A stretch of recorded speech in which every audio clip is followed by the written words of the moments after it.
Okay, Ryan Royse, December 3rd, 2016.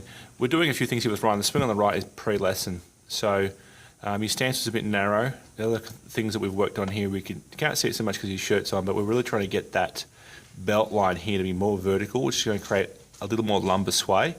And the other big thing we're trying to work on is the weight to be more on the balls of his feet.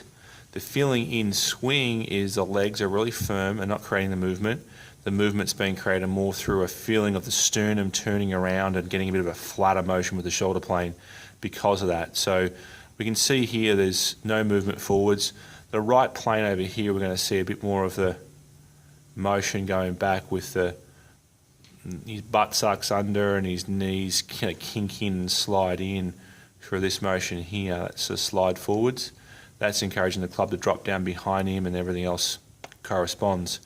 Now, what we're working on here is, the arms and hands need to have a different motion to match up with what we're after in a perfect world.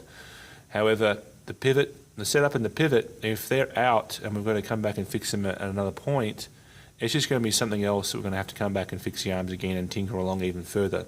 So what we've done here, especially as it's a winter activity, if Ryan was playing a tournament next week, we wouldn't be working on this stuff. This is some planning and management we have for him with his game.